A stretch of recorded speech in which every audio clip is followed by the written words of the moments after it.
kemungkinan duga saya baru menduga gitu kalau misalkan teman-teman yang bertanya di luar itu berarti belum nonton videonya gitu. Ini dugaan aja gitu ya.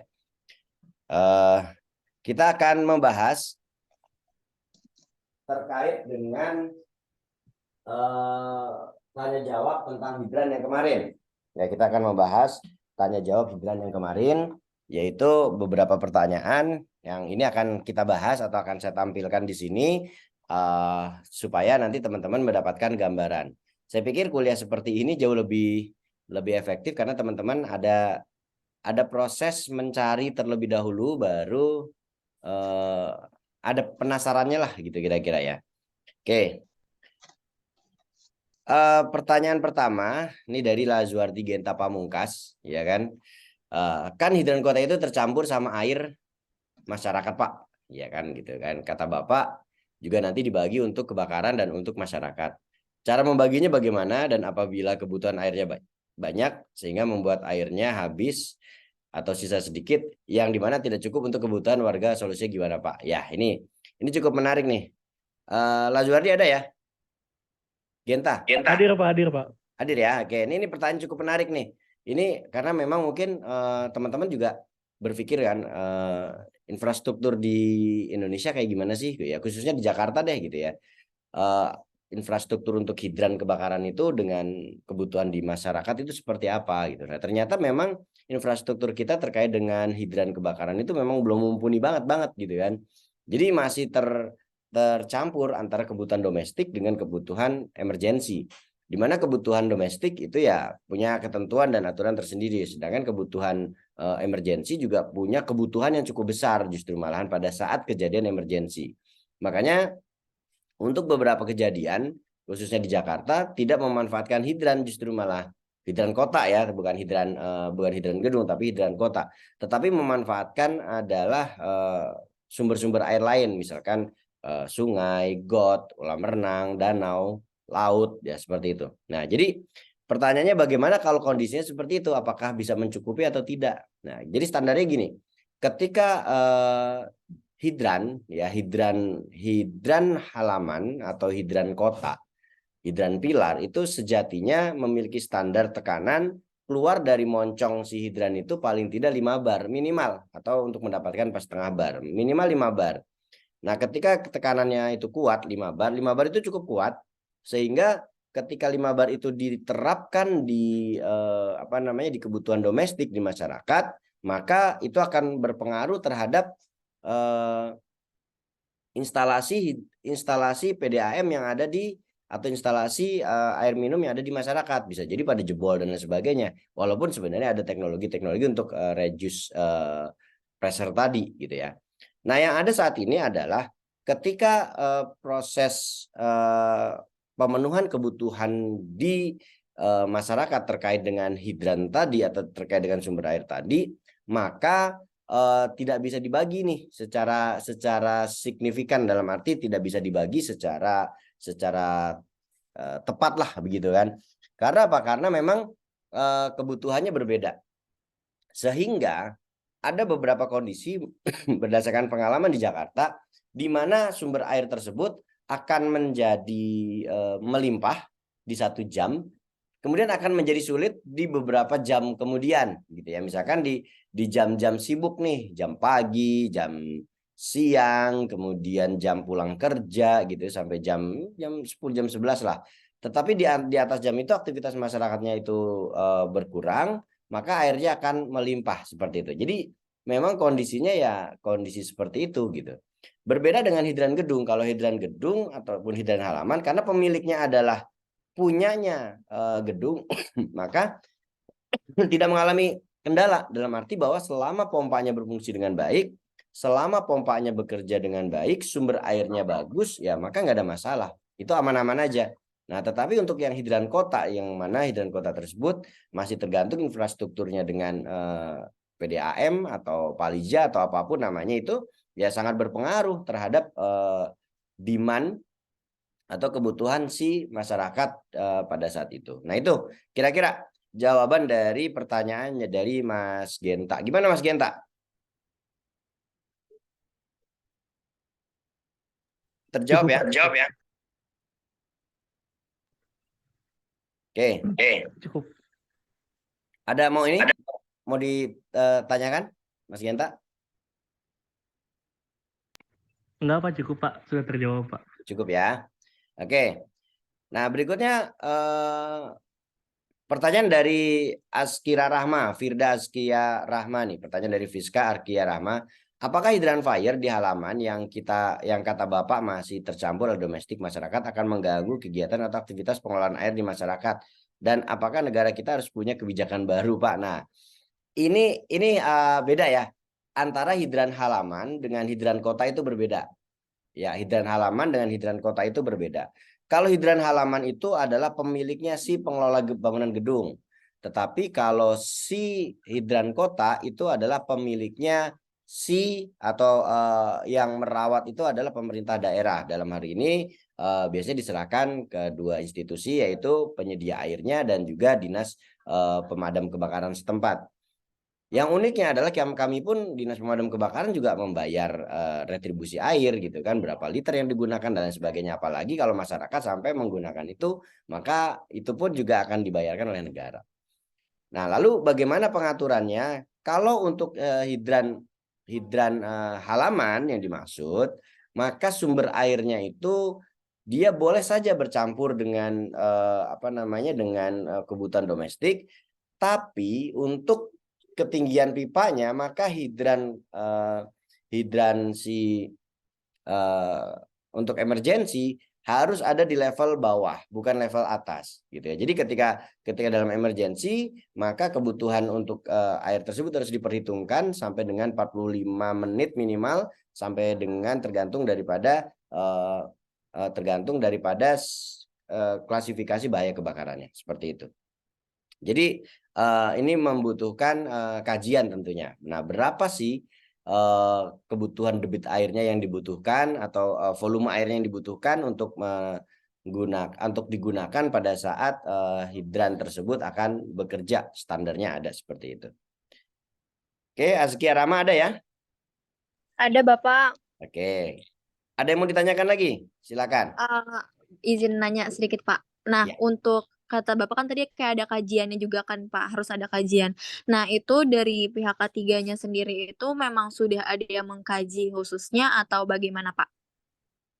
Oke, jadi memang gini, terkait dengan berapa sih volume air yang dibutuhkan, maka yang pertama yang harus dilakukan adalah menentukan klasifikasi bahaya kebakarannya. Kalau dia ringan, maka masuk kategori ringan, klasifikasi kebakarannya gedung tersebut, maka komposisi atau kebutuhan airnya minimal 45 menit. Kalau dia sedang 60 menit, kalau dia berat bisa sampai 90 menit atau lebih gitu ya. Jadi tergantung daripada klasifikasi bahaya kebakaran tersebut. Itu yang pertama. Yang kedua terkait dengan pompa kebakaran yang digunakan. Nah, pompa kebakarannya juga nanti juga ditentukan lagi nih sesuai dengan SNI. Apakah dia menggunakan minimal 500 GPM gitu kan, atau 750 GPM galon per menit ya gitu ya. 1 galon berapa liter kira-kira? 5. 5 atau berapa nih? Ya, 1 galon itu 3, sekian liter lah gitu ya, 3, sekian liter. Maka tinggal dikalikan saja nih berapa kebutuhan airnya, berapa ribu kubik gitu ya. Kalau misalkan selama 45 menit, maka tinggal dikalikan berapa galon air yang akan keluar atau berapa liter per menit yang akan keluar, maka tinggal dikalikan. Nah, seperti itu. Itu memang dibutuhkan sebuah kajian. Kemudian penempatannya juga sangat berpengaruh. Kalau dia ringan maka 600 meter, setiap 600 meter persegi harus ada satu titik, lebih dari itu tambah lagi. Kalau dia sedang maka 800, kalau dia berat maka 1000 gitu ya. Kebalik ya. Kalau misalkan dia ringan maka 1000 meter persegi harus ada satu titik hidran. Kalau dia sedang 800, kalau dia berat maka setiap 600 meter persegi harus ada satu titik hidran, lebih dari itu maka harus ada 2. Nah, ini sangat berpengaruh terhadap klasifikasi bahaya kebakarannya. Makanya yang paling penting, yang utama adalah klasifikasi bahaya kebakaran. Lalu, apakah klasifikasi bahaya kebakaran tersebut bisa berubah? Sangat bisa. Nah, misalkan saat ini digunakan sebagai office. Ya, saat ini area tersebut digunakan sebagai office. Bisa jadi office itu masuk kategori kebakaran, klasifikasinya sedang misalkan seperti itu. Kemudian karena ada perkembangan dan lain sebagainya, hidrannya sudah terpasang dengan sesuai klasifikasi. Kemudian ada perubahan fungsi. Dia menjadi klasifikasi berat karena dia menjadi pergudangan apa namanya, misalkan pergudangan minyak gitu kan, maka masuk klasifikasi berat, minyak goreng misalkan seperti itu. Maka itu beda lagi tuh perhitungannya, harus disesuaikan. Nah, seperti itu. Jadi masalah cukup atau tidak cukup ya itu adalah kembali lagi terkait dengan bagaimana sistem atau klasifikasi bahaya kebakaran yang ada pada bangunan gedung tersebut. Seperti itu ya, Mbak Rahma ya. Baik, Pak. Sebelumnya tadi yang galon 1 galon tuh 15 sampai 19 liter, Pak. Itu galon apa itu? Mereknya apa? Mineral 15, Aqua 19. Bukan itu maksudnya. Maaf jadi batuk, saya jadi batuk. Jadi galon Iya, itu jadi adalah salah ini. US galon ya, US galon itu yang dimaksud. Nah, coba Oh iya ya. di convert antara 1 galon itu sama dengan berapa liter gitu. Itu mah galon dagangan namanya ya. Iya, saya Iya, kiranya itu. bukan. Baik, Karena, Pak. Terima karena kasih. kita kan kebiasaan wah 1 galon gitu kan, padahal itu satu galon tuh satu apa ya namanya ya, satu jerigen gitu kan, yang kita pakai itu kan seperti satu wadah gitu ya, macam-macam gitu. Jadi ya kalau ini ya 18 liter kan gitu kalau Aqua gitu. Jadi ngomongin mereknya. Le mineralnya berapa tuh? 15 ya. Gitu ya. Gitu ya Mbak Iya, Rama Pak. ya. Terima kasih. Siap, Pak. Oke. Nah, kemudian berikutnya adalah pertanyaan dari Dwi Ulina. Nah, Dwi Ulina ini bertanya terkait dengan izin bertanya Bapak, apabila satu perusahaan mempunyai fire hydrant, tank, tapi yang digunakan sesuai dengan perusahaan tersebut tidak mencukupi atau tidak sesuai dengan kuantitas air yang dibutuhkan, itu kira-kira bagaimana Bapak? Nah, ini cukup menarik nih. Jadi belum ada klasifikasinya, tetapi perusahaan tersebut sudah membangun sistem hidran. Makanya gini, sebelum membangun sistem hidran, ada baiknya nanti perusahaan itu berkonsultasi dulu terkait dengan perencanaannya kepada dinas pemadam kebakaran setempat. Supaya kenapa? Supaya pada saat membangun itu tidak salah. Contoh misalkan ketika pompanya tadi suctionnya atau sistem hisapnya itu adalah sistem negatif. Nah, itu sudah tidak diperkenankan lagi tuh. Sistemnya harus positif. Maksudnya gimana? Ya, jadi antara pipa mass inletnya itu harus posisinya dengan ground tanknya itu harus posisinya sejajar atau lebih tinggi ground tanknya. Jadi pompanya ada di bawah. Kalau kita menggunakan sistem yang negatif seperti pompa di rumah kita nih menyedot dari sumur di bawah. Nah, itu adalah sistem negatif. Sedangkan di sistem kebakaran, sistem yang negatif itu cenderung lebih sering mengalami kendala ketimbang yang positif suction. Nah, seperti itu. Contohnya adalah seperti itu. Nah, lalu bagaimana nih terkait dengan debit airnya? Maka debit airnya bisa mengacu pada sini. Ya, kalau sistem persediaan airnya tadi adalah 45 menit, 60 menit atau 90 menit, ya dilihat dulu klasifikasi bahaya kebakarannya tadi. Maka setelah itu debit airnya menyesuaikan. Nah, menyesuaikannya itu ya macam-macam. Ada yang ditaruhnya di atas bangunan gedung gitu ya. Misalkan kalau misalkan bangunannya tinggi gitu kayak seperti Burj Khalifa itu taruhnya di atas. Ada beberapa di Jakarta juga banyak yang ground tanknya itu taruhnya di atas. Jadi dari bawah ditekan dengan pompa pompa transfer, kemudian nanti disiapkan untuk sistem pemadaman. Nah, itu jadi fungsinya juga lebih ringan dalam arti bahwa itu juga ada sistem gravitasi yang bisa dimanfaatkan. Nah, ini contoh gambar ini adalah contoh sistem negatif, yaitu di mana reservoirnya atau sumber airnya itu berada di bawah pompa kebakaran. Ya, di bawah pompa kebakaran. Ada berapa pompa? Pompa kebakaran? Pompa hidran? Ada 3 ya. Nah, yang pertama adalah pompa picu atau joki, kemudian ada pompa utama dan pompa cadangan. Yang disebut dengan pompa kebakaran itu yaitu pompa utama dan cadangan. Fungsi daripada pompa joki yaitu adalah untuk mempertahankan daripada tekanan yang ada di sistem hidran.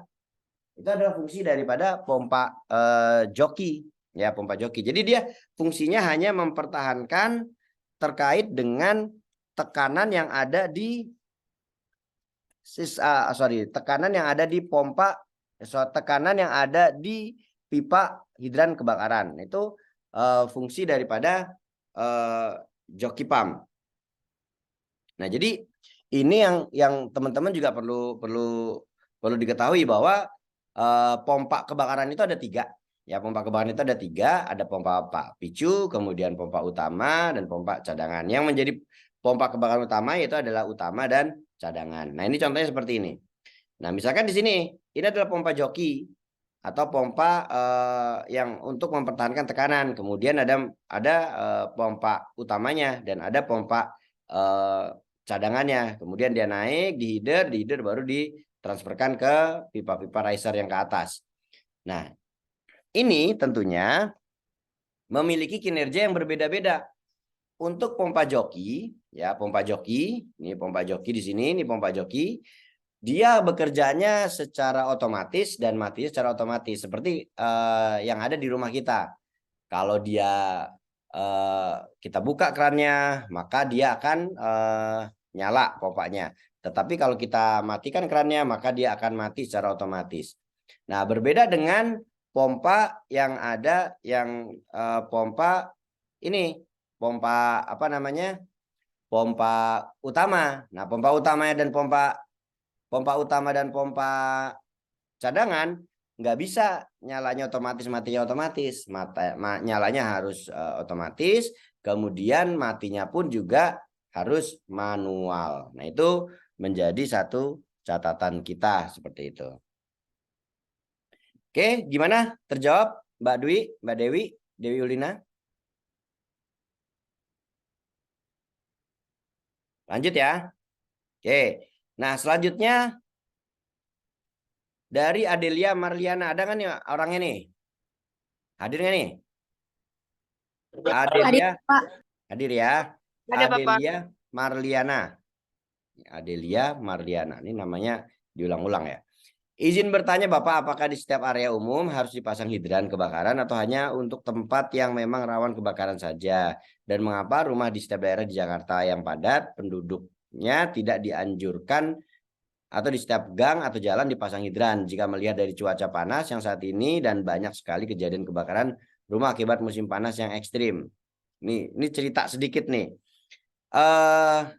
Kalau di Jakarta, ini saya bicara di Jakarta itu sudah ada beberapa yang dibangun hidran mandiri.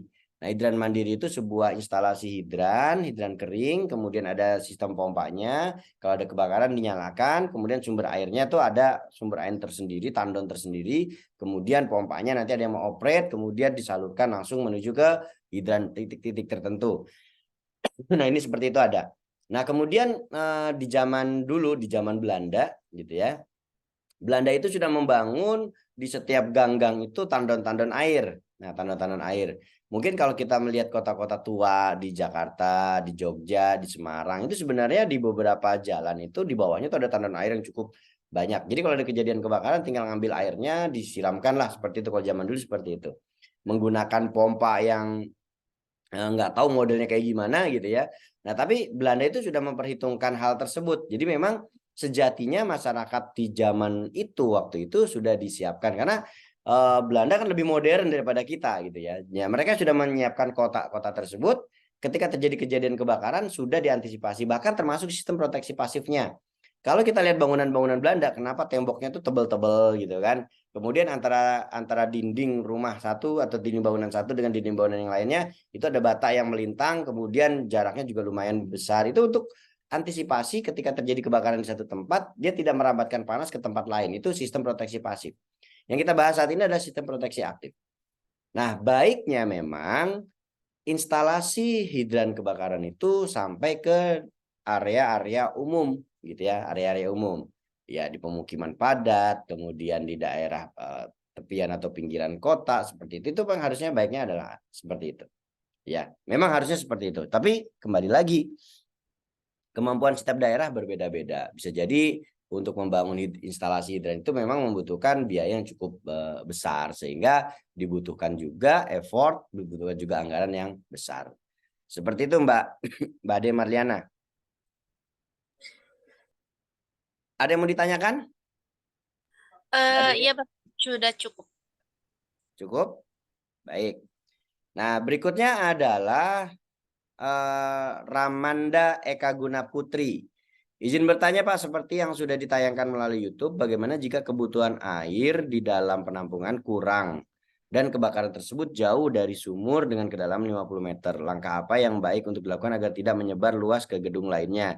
Dan bagaimana memastikan cara kerja dan beberapa pompa sudah start atau stop secara otomatis? Apakah dari air yang apa nih? Dari air yang mana nih? Keputus nih pertanyaannya nih.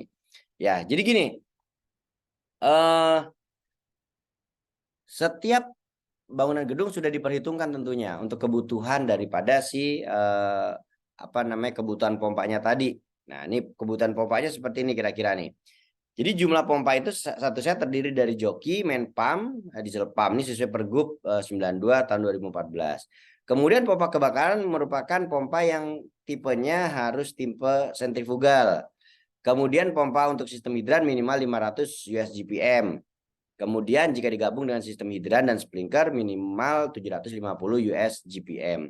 Nah, lalu gimana caranya supaya nggak tekor nih airnya? Ya diperhitungkan tentunya dari awal, dari proses perencanaan supaya tidak tekor nantinya.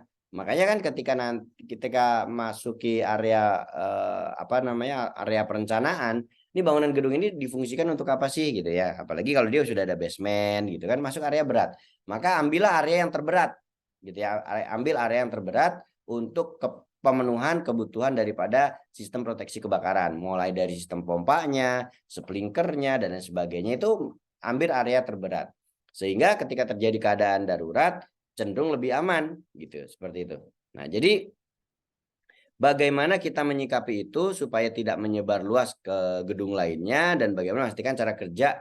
Nah, cara kerjanya yang pertama, ini kalau teman-teman lihat ya, teman-teman lihat di sini bisa kita lihat ini ada namanya pompa joki. Nah, oh ya, satu lagi, seluruh pompa ini namanya pompa. Ini pompa nih, ini namanya pompa kebakaran. Kemudian ini juga pompa kebakaran. Kemudian ini pompanya kebakaran. Nah, penggeraknya mana? Ini namanya penggeraknya nih. Ini penggeraknya namanya penggeraknya diesel. Kalau yang ini penggeraknya elektrik, ini pun juga penggeraknya elektrik. Tapi pompanya tuh ada di sini. Ya, ini pompanya di sini. Seluruh pompa adalah pompa sentrifugal. Nah, mungkin teman-teman nanti coba dipelajari tuh apa itu maksudnya pompa sentrifugal. Jadi pompa sentrifugal itu sama seperti pompa yang ada di rumah kita tuh. Jadi selain dia menyalurkan air, dia juga bisa memberikan tekanan. Jadi airnya itu dilempar, bukan hanya dialirkan, tapi dilempar. Mungkin berbeda dengan pompa-pompa yang untuk kebutuhan domestik, dia tidak perlu tekanan. Jadi hanya mengalirkan saja gitu. Walaupun debitnya besar, tapi dia tidak memiliki tekanan. Nah, berbeda dengan pompa kebakaran. Yang pertama, sistem kerjanya supaya dia berfungsi dengan baik. Yang tadi saya sampaikan. Untuk pompa joki. Nah, untuk pompa joki, maka cara kerjanya dia akan bekerja secara otomatis. Baik itu nyalanya maupun matinya. On-nya, start-nya maupun off-nya. Kemudian untuk pompa main pump dan diesel itu nyalanya otomatis, matinya secara manual. Nah, ini bagaimana settingnya? Nah, settingnya memang harus diserahkan kepada ahlinya. Nggak bisa kita sembarangan setting berapa tekanan startnya, berapa tekanan off-nya, dan seterusnya. Nah, itu adalah dari pompa kebakaran. Lalu gimana supaya tidak merambat ke bangunan lain? Kan gitu pertanyaan berikutnya ya.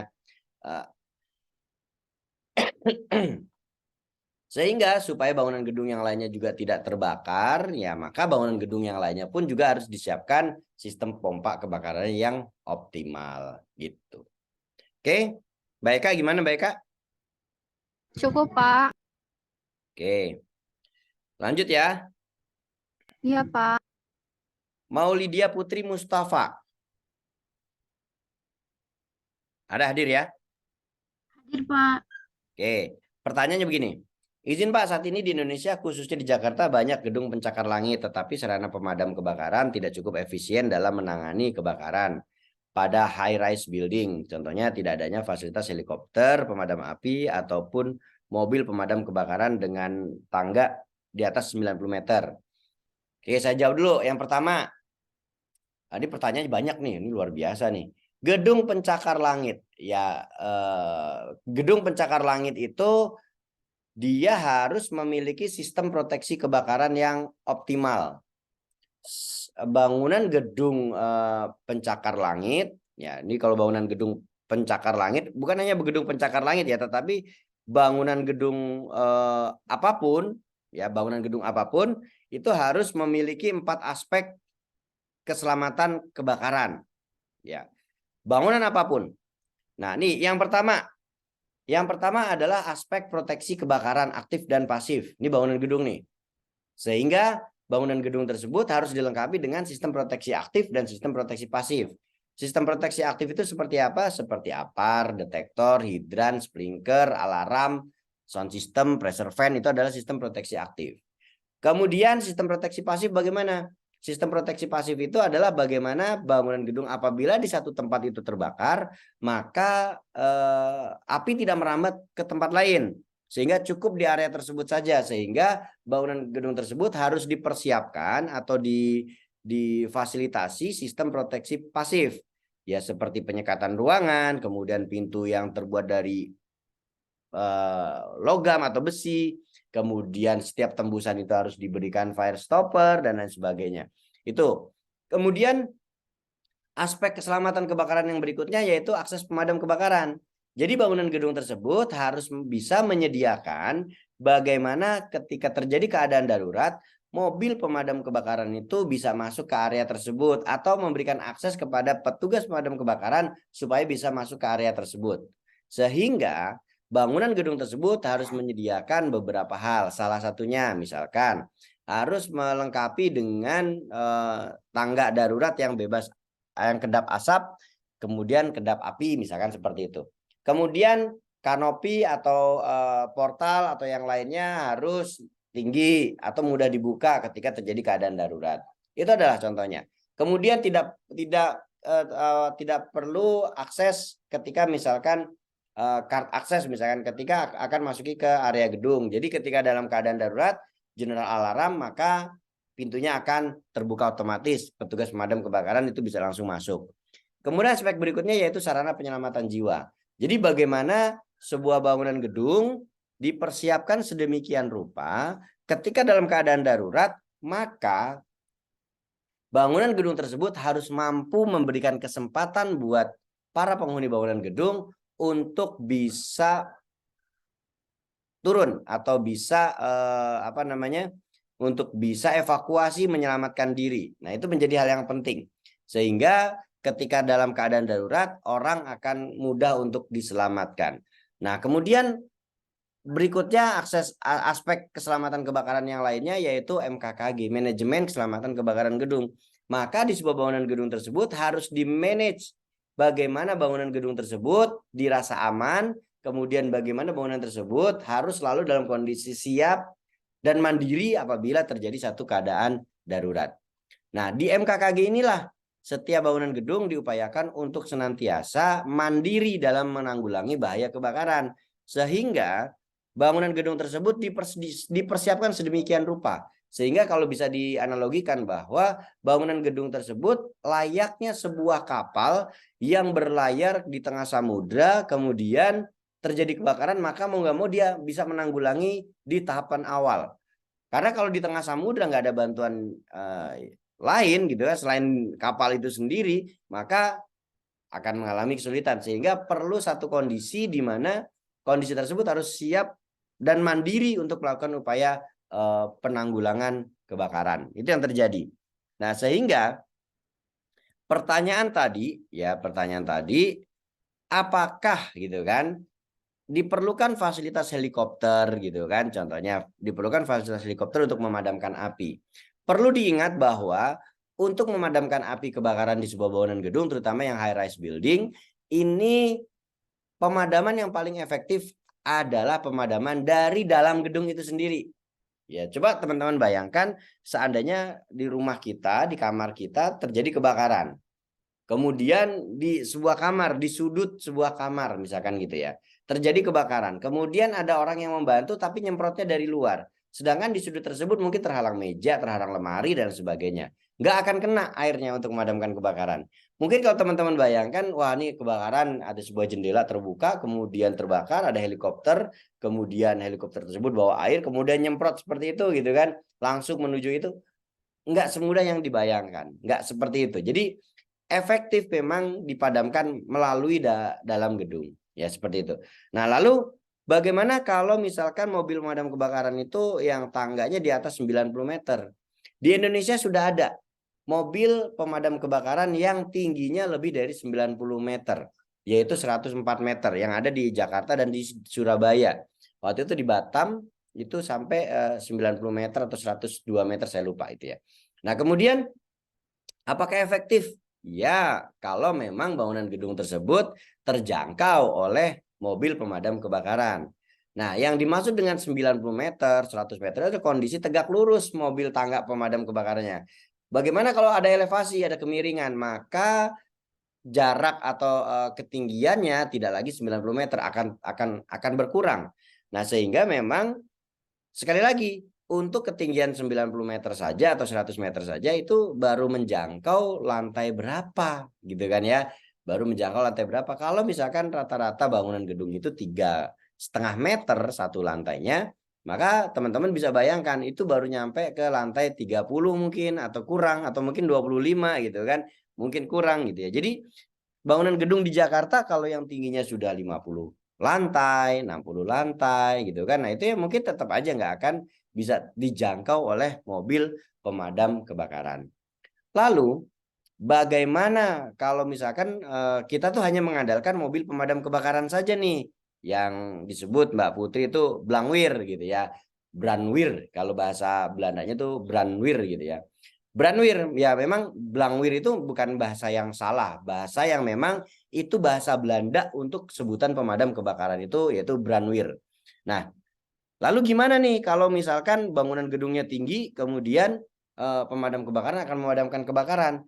Ada yang namanya penghubung untuk mensuplai air dari mobil pemadam kebakaran menuju ke titik yang ditentukan, yaitu yang disebut dengan Siamese connection. Nah ini teman-teman. Siamese connection inilah nanti yang akan berfungsi untuk apa? Untuk mensuplai air oleh pemadam kebakaran menuju ke area gedung ke lantai yang dituju. Ini nih. Ini fungsinya nih dari Siamese connection. Nah, Siamese connection itu ada di mana? Biasanya ada di dekat dengan bangunan gedung. Jadi pemadam kebakaran kalau memadamkan kebakaran untuk gedung-gedung yang high rise building, maka dia akan menanyakan di mana posisi dari si Siamese tadi. Nah, ketika ketemu Siamese, maka pemadam kebakaran akan menyambungkan selang menuju Siamese, kemudian naik menggunakan fireman lift. Nah, fireman lift, jadi lift kalaupun kebakaran ada yang bisa digunakan namanya fireman lift. Ya, menuju ke area yang dituju, kemudian menyambungkan selang untuk melakukan upaya pemadaman.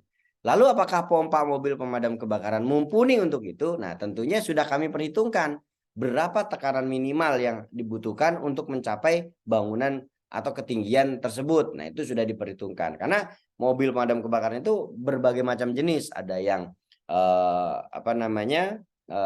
low pressure, medium pressure, maupun yang high pressure gitu ya, atau light pressure, medium pressure, maupun yang high pressure. Nah, itu sudah diperhitungkan sedemikian rupa. Ya, jadi memang saat ini mau tidak mau memang hanya mengandalkan mobil pemadam kebakaran saja. Nah, untuk itu memang peran daripada si pemilik bangunan gedung sangat penting gitu ya. Nah, kemudian solusi untuk menanggapi hal tersebut bagaimana ya Pak? Nah gitu ya, memang solusinya ya dengan menerapkan peraturan daerah yang sudah ditentukan atau mengikuti standar SNI pada saat bangunan gedung tersebut dibangun atau pada saat akan menerbitkan IMB, bangunannya gedungnya seperti apa gitu ya. Kalau di Jakarta pemadam kebakaran itu menerima konsultasi terkait dengan gambar. Ini loh gambar terkait dengan instalasi pemadam kebakaran itu seperti ini, aksesnya bagaimana, kemudian ini bagaimana, dan seterusnya. Itu ada diberikan kesempatan untuk berkonsultasi. Kalau tidak sesuai pun akan kita berikan saran dan berikan pendapat. termasuk sistem-sistemnya yang akan digunakan dan sebagainya itu kita berikan saran sesuai dengan regulasi gitu ya, sesuai dengan regulasi. Oke.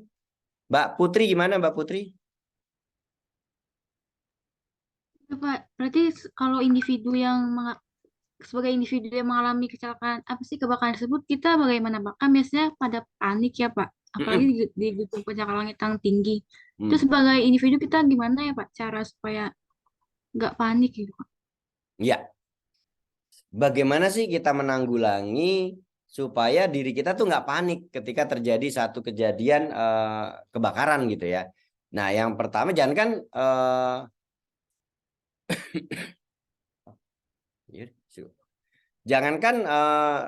orang awam, pemadam kebakaran pun sejatinya kalau mendengar kejadian kebakaran itu panik. Tapi panik kami sudah terstruktur. Nah, harus berbuat apa dan lain sebagainya itu sudah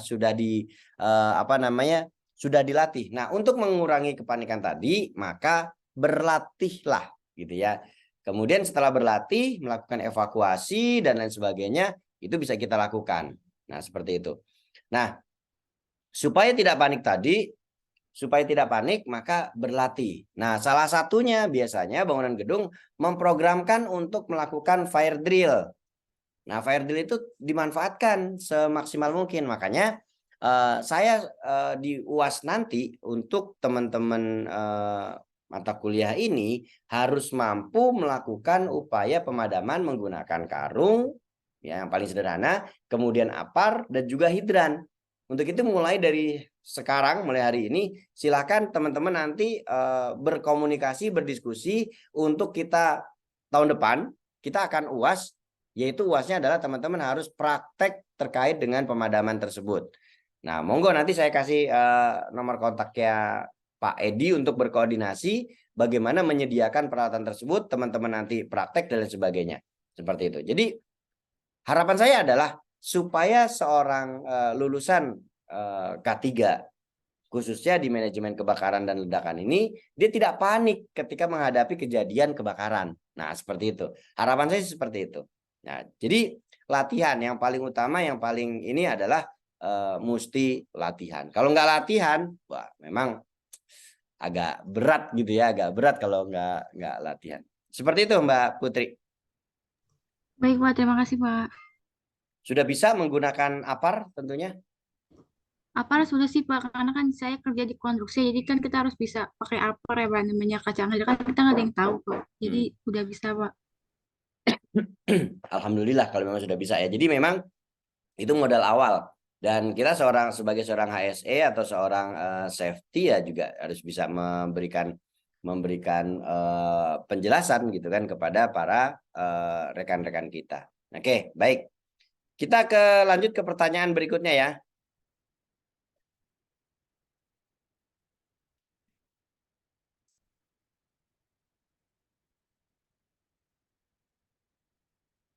Nah, selanjutnya yaitu ada pertanyaan dari Lukman Yoga Prawira, yaitu apa ada perbedaan pemakaian antara fire hydrant di kota dengan di desa ya? Sebenarnya saya juga nggak tahu nih yang dimaksud desa, yang dimaksud kota seperti apa gitu ya. Karena nggak semua wilayah atau daerah itu ada hidrannya gitu ya. Ada hidrannya, jadi nggak semuanya memiliki hidran. Ya misalkan jangankan jangankan di kota gitu ya, jangankan di desa gitu ya, di kota aja belum tentu ada sistem hidrannya. Nah, pada prinsipnya sih sama aja. Nggak berpengaruh, maksudnya nggak memiliki perbedaan yang signifikan terkait dengan cara penggunaan hidran.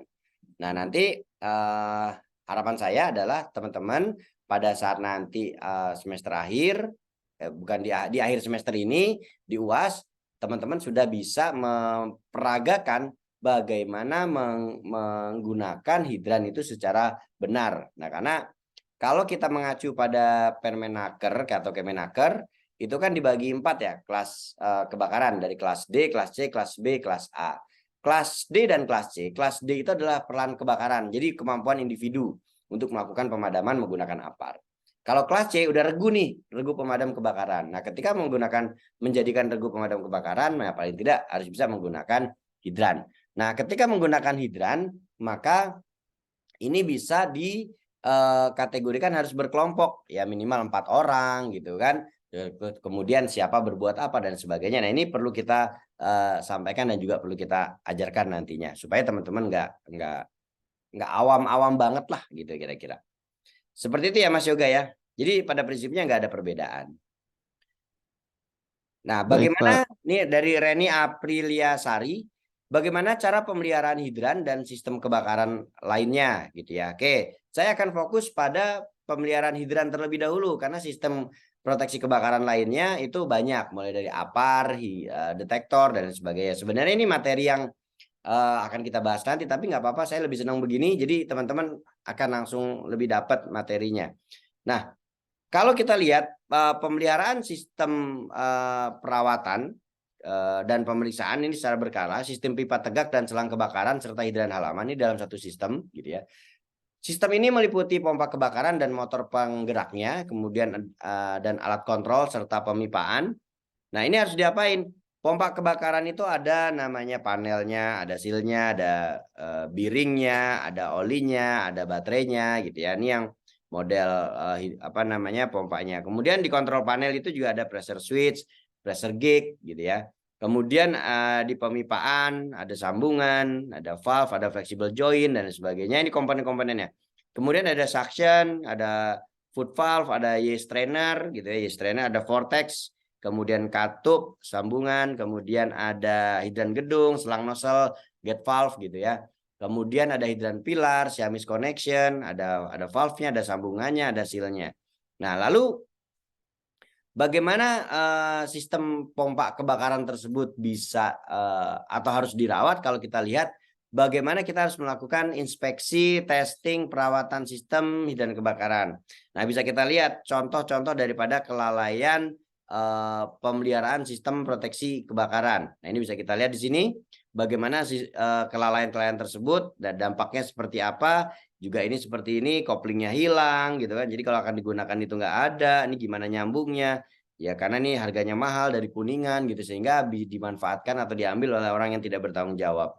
Atau berkarat, valve-nya seperti ini jadi berkarat, kemudian atau kebersihan ruangannya juga tidak terjaga. Ini juga harus diperhatikan. Jangan sampai nanti ketika inspektur datang kemudian kondisinya seperti ini, waduh malu banget nih.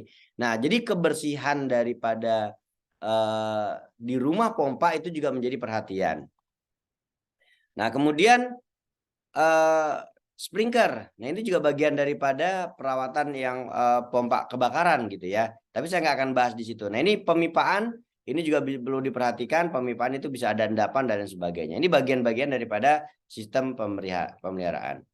Nah, kemudian perawatan instalasi hidran dan sprinkler ini biasanya satu kesatuan sehingga ini kami gabungkan biasanya nih. Periksa dokumen hasil pemeriksaan terakhir, apakah catatan hasil pemeriksaan telah dilaksanakan. Nah, ini biasanya akan ada catatan dari inspektur kebakaran. Ada catatan pada saat melakukan pemeriksaan atau uji coba, misalkan pompanya tidak sesuai, harusnya nyalanya otomatis, matinya otomatis, untuk joki ini tidak dilakukan. Semua panel atau semua pompa semuanya manual. Kalau ada kebakaran baru dinyalakan dulu, baru pompanya bekerja. Ada kebocoran dan sebagainya, itu menjadi satu kesatuan yang harus diperhatikan supaya nanti pada saat perawatan kita tahu nih ada kendalanya di mana. Itu harus dilakukan progres perbaikan supaya nanti sistem pompanya bekerja lagi dengan sempurna. Nah, kemudian bagaimana indikator pada panel kontrol, apakah dalam standby on atau off. Nah, ini juga menjadi perhatian kita nih untuk apa namanya panel kontrol. Jangan-jangan kondisinya kondisi yang off sehingga dinyalakannya secara manual.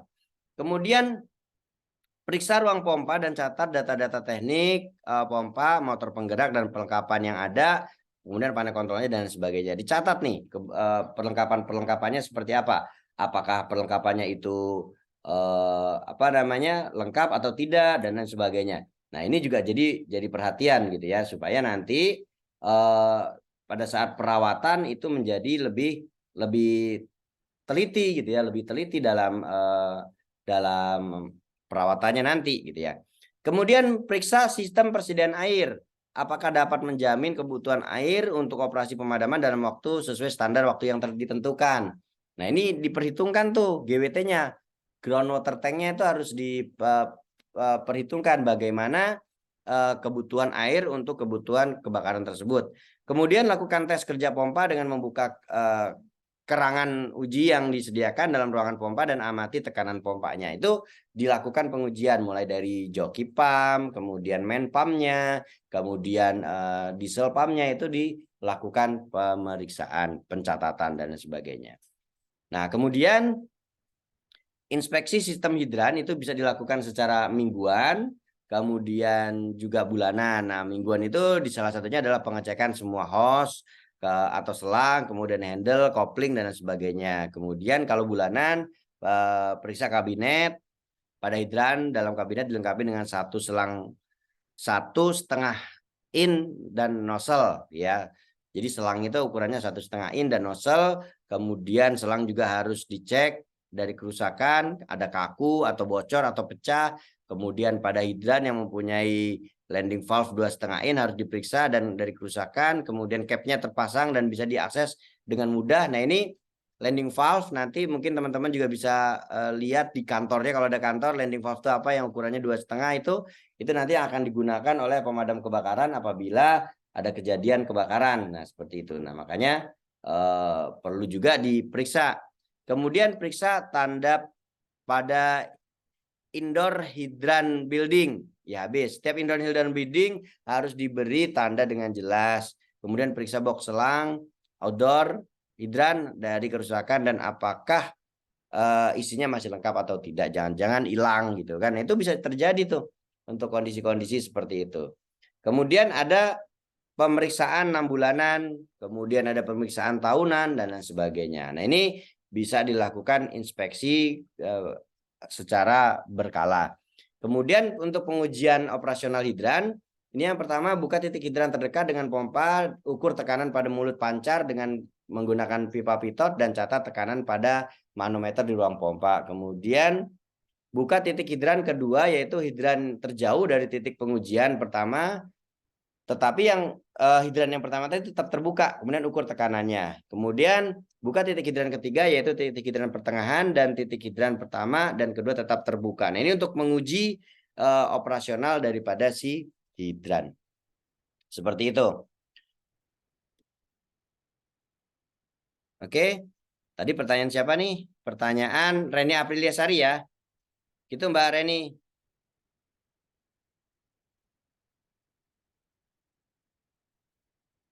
Mbak Reni? Baik, Pak. Terima kasih. Jangan tidur nih. Oh enggak ya? Oke. Kemudian terjawab ya Mbak Reni ya? Terjawab, Pak. Oke, kemudian dari pertanyaan di Mas Rajab, yaitu bagaimana jika sudah menentukan reservoir tapi belum mengklasifikasikan bahaya kebakaran? Ini jadi hal yang cukup menarik nih. Nah, karena kalau belum menentukan klasifikasi bahaya kebakaran ya menurut saya sih ambil bahaya kebakaran di atasnya yang lebih berat gitu kan. Nah, supaya kenapa? Supaya perencanaannya itu jauh lebih kuat daripada mengambil yang di bawahnya gitu ya. Jadi klasifikasi bahaya kebakaran dulu memang harus kita tentukan gitu ya. Tapi umumnya kalau udah secara umum lah kalau dia pergudangan, kemudian dia perkantoran ada basementnya gitu ya, sudah masuk dalam kategori bahaya kebakaran berat lah gitu. Jadi menyesuaikan itu. Mas Rajab ya.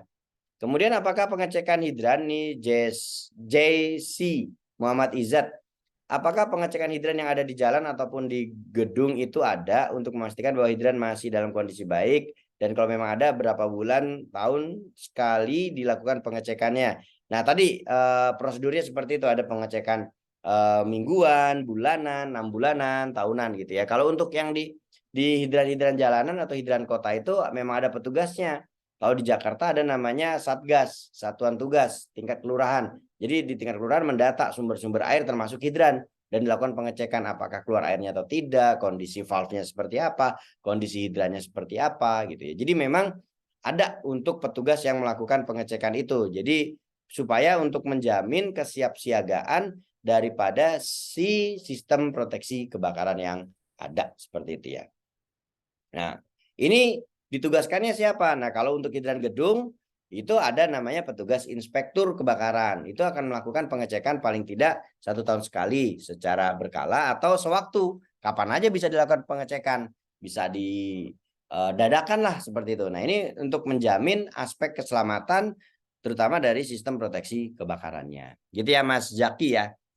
Virus Lutfanzaki. Ya. Baik, Pak. Oke, Terima kasih, Pak.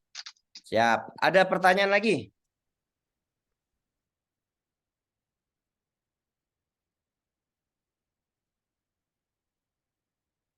Cukup ya? Cukup, Pak. Jadi ada pertanyaan. Baik. Pak izin Kalau bertanya, dirasa Pak. cukup, ya. Yang tadi pertanyaan pertama Mas Genta kalau nggak salah tuh ya Pak. Yang masalah hidran kota. Kalau dilihat-lihat di luar negeri Pak, contohnya kita ambil di Amerika tuh kayak hidran di pinggir-pinggir jalan itu kan banyak tuh. Kenapa di Indonesia tuh masih kurang tuh? Kendalanya apa kira-kira? Masalah dan kendalanya. Ya ini menarik lah. Kenapa kok di Indonesia gitu ya hidran kok kayaknya masih kurang, masih jarang gitu ya. Karena yang pertama aware. Kepedulian kita terhadap sistem proteksi kebakaran itu belum memiliki kesamaan pemahaman. Ya, belum memiliki kesamaan pemahaman. Hidran nggak usah jauh-jauh, mungkin kita nengoknya ke Singapura lah, negara yang kecil tapi luar biasa majunya gitu ya. Di Singapura itu paling nggak 200 meter itu ada 1 titik hidran, dan setiap 1 titik hidran itu sudah pasti keluar airnya gitu ya. Kalau di Indonesia belum tentu semuanya ada, di kota-kota juga belum tentu semuanya ada. Di kawasan mungkin ada, jadi yang mengelola adalah kawasan industri, kawasan perkantoran, pergudangan itu ada, tapi kawasan yang mengelola gitu ya. Jadi ada perbedaan pengelolaan. Kalau yang ada di kota-kota itu biasanya dikelola oleh pemerintah daerah. Nah, kenapa ya? Memang infrastrukturnya yang jelas dari sumber airnya saja sudah sangat-sangat berbeda gitu ya. Itu mengenai dari hidran. Beda kalau misalkan relawan. Ya, kalau di Banjarmasin kita tahu adalah salah satu daerah di mana sebutannya 1000 relawan kebakaran. Jadi kalau ada satu kejadian kebakaran, yang terjun bukan hanya pemadam kebakaran, tapi akan lebih banyak para relawannya. Nah, pertanyaannya gini, kenapa kok kita nggak seperti itu? Ya, bukan nggak seperti itu, tapi belum seperti itu. Ya, sebagai contoh, sebentar lagi kan ibu kota kita pindah nih, IKN. Ibu kota negara di Nusantara gitu ya. Itu akan bergeser di sana dan perencanaannya ini luar biasa. Kalau kita respon time-nya itu adalah saat ini masih 15 menit. Nah, rencananya di sana kurang dari itu, 7 menit atau 9 menit gitu ya. Artinya dengan perencanaan seperti itu dari respon time-nya saja, maka kebutuhannya apa saja nih untuk merespon kejadian kebakaran selama dalam waktu kurun respon time tersebut di bawah itu misalkan 7 menit. Maka kita akan sudah berpikir gitu ya untuk melengkapi daerah tersebut supaya mendapatkan respon time yang cukup. Salah satunya instalasi hidran harus sekian. Pos pemadam kebakaran harus sekian gitu ya. Ini itu. Kemudian bagaimana masyarakat disiapkan? Masyarakat tersebut harus disiapkan supaya ketika terjadi kejadian kebakaran cukup sampai di masyarakat. Jangan sampai ke pos pemadam kebakaran. Nah, maksudnya gimana? Kalau kita bayangkan ada kejadian banjir gitu kan, ketika Katulampa sudah mulai airnya sudah mulai tinggi, udah diinformasikan dari awal sehingga di hilir gitu ya, di ujung sini di Jakarta sudah siap-siap bahwa ketinggiannya sekian, maka akan sampai ke Jakarta sekian jam. Maka di area bantaran sungai itu harus dievakuasi supaya selamat dari kondisi kebanjiran misalkan seperti itu. Sama ketika kejadian kebakaran. Ketika ada kejadian kebakaran di rumah, diupayakan bahwa masyarakat yang ada di rumah atau masyarakat yang ada di tempat tersebut berupaya untuk melakukan upaya pemadaman awal supaya tidak menunggu datangnya pemadam kebakaran. Karena kalau kita berbicara kebakaran, maka kita berbicara waktu. Semakin cepat kita menanggulangi kebakaran, maka resiko kerugiannya itu semakin kecil.